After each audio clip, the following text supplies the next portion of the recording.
Hai everyone, nama aku Zevanya Anamelia. Jadi bagaimana nih kabar teman-teman semua? Aku harap teman-teman semua berada dalam keadaan yang baik dan sehat-sehat semuanya ya.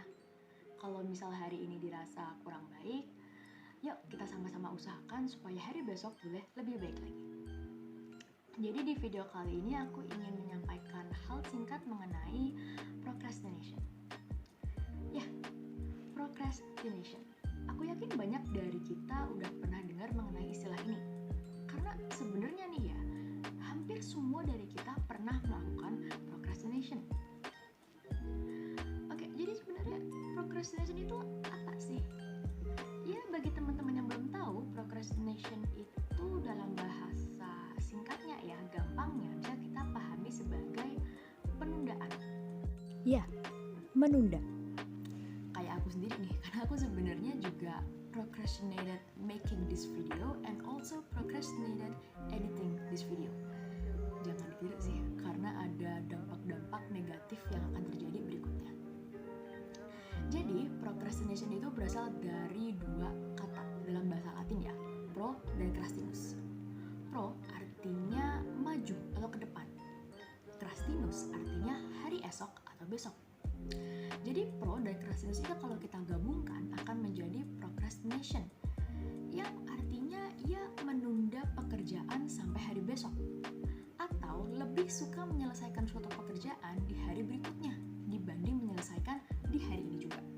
William Janos yang merupakan seorang psikolog berlisensi pernah menuliskan pendapat dalam bukunya yang berjudul End Procrastination Now, di mana beliau menyatakan bahwa penundaan yang telah menjadi respon tetap atau kebiasaan dapat dikategorikan sebagai prokrastinasi. Artinya, prokrastinasi itu lebih dari sekadar kecenderungan saja, tapi merupakan suatu respon tetap dalam mengantisipasi tugas-tugas yang tidak disukai dan dipandang sulit untuk diselesaikan.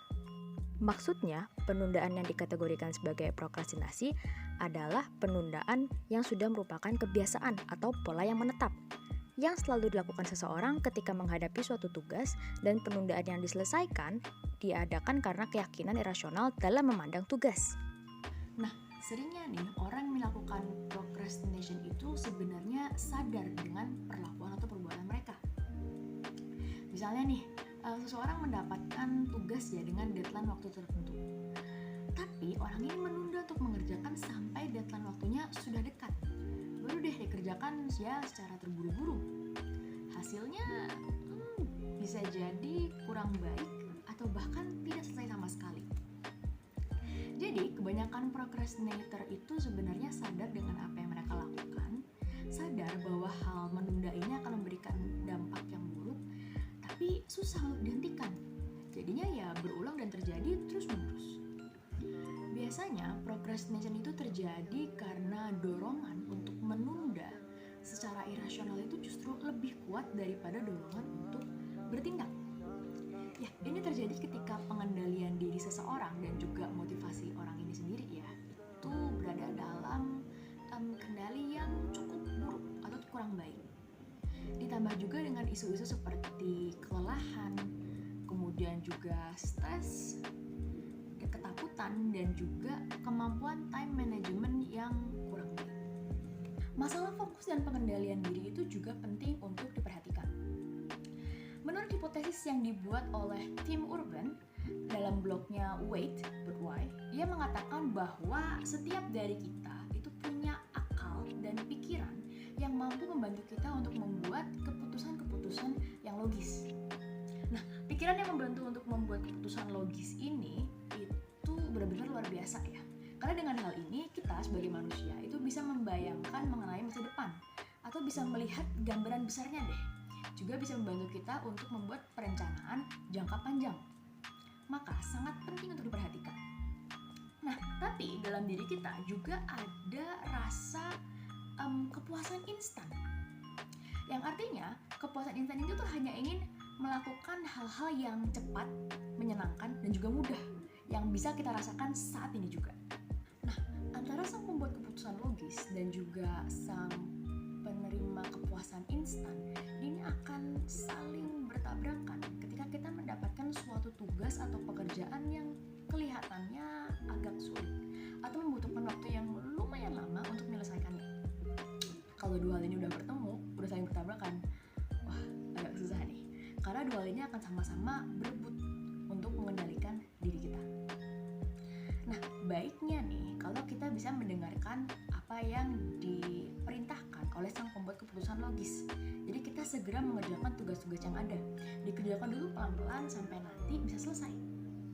Tapi tidak jarang pula ada yang lebih memutuskan untuk mengikuti sang kepuasan instan.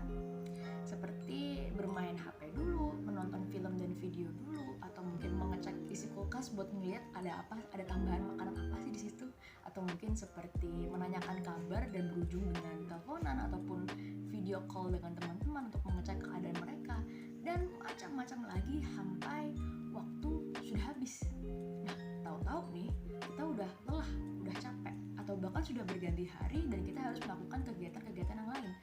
Akhirnya tugas atau pekerjaan ini nggak selesai. Nah, prokrastinasi itu nggak melulu mengenai tugas sekolah ataupun kuliah, atau juga pekerjaan dan karir saja. Procrastination itu juga bisa mencakup dalam hal menunda atau prokrastinasi kesehatan, menjaga kesehatan ya, atau prokrastinasi berolahraga, kemudian prokrastinasi menjaga relasi dengan keluarga ataupun bertemu dengan keluarga, ataupun prokrastinasi seperti memulai atau membentuk suatu hubungan baru dan juga untuk memutuskan suatu hubungan yang kurang baik. Jadi prokrastinasi itu akan memberikan efek atau dampak negatif yang bisa berlangsung dalam jangka pendek waktu tertentu ataupun jangka panjang. Nah, kalau tidak segera dibenahi akan memberikan efek-efek negatif seperti stres, kecewa dengan diri sendiri, kemudian tidak dapat meraih mimpi atau cita-cita, atau bahkan tidak memiliki waktu untuk sempat memulai untuk mengejar cita-cita atau impian itu. Dan juga bisa berpengaruh pada kesehatan kita, baik secara mental maupun secara fisik. Jadi, bagaimana sih cara kita bisa mengatasi procrastination? Ada beberapa tips yang ingin aku sampaikan kepada teman-teman semua. Yang pertama nih adalah belajar untuk fokus dan belajar untuk menentukan prioritas.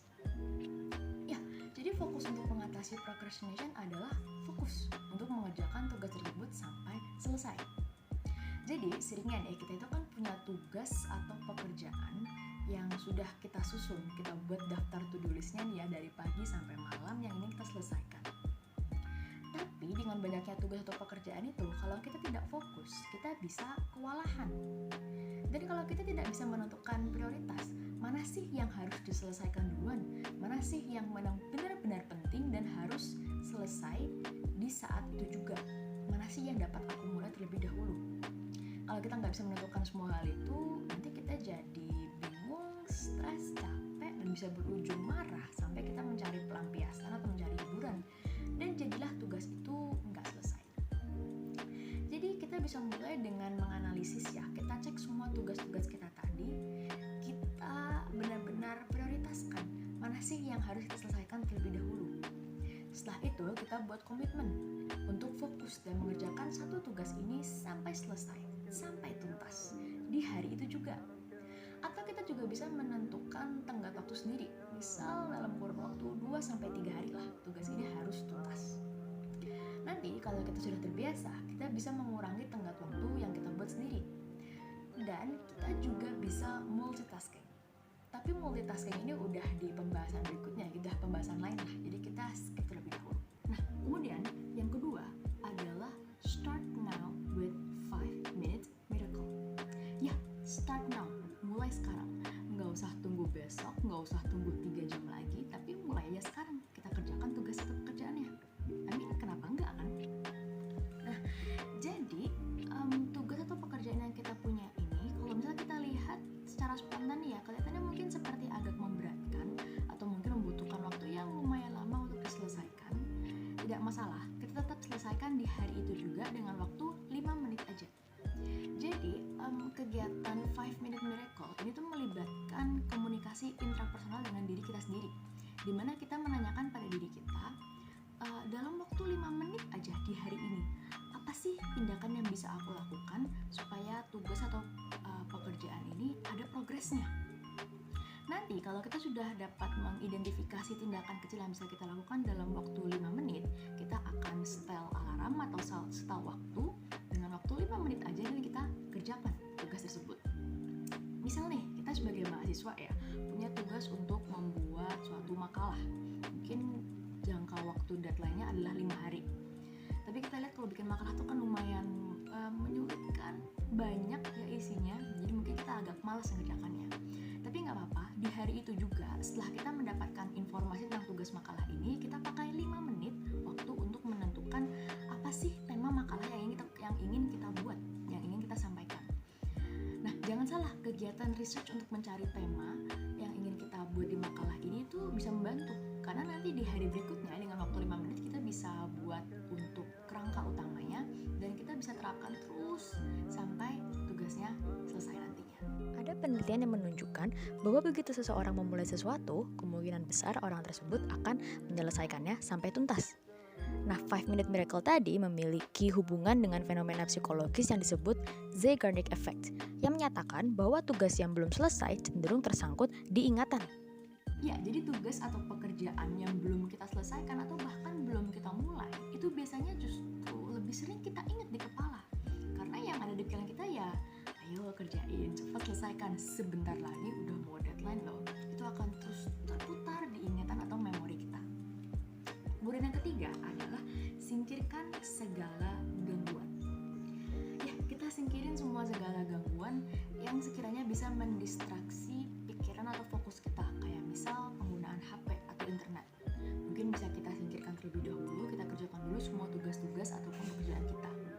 Atau enggak, kita matikan saja notifikasi untuk media sosialnya, sehingga kita nggak selalu mengecek aplikasi-aplikasi yang ada di HP kita. Nah, berikut tadi adalah penyampaian singkat mengenai procrastination.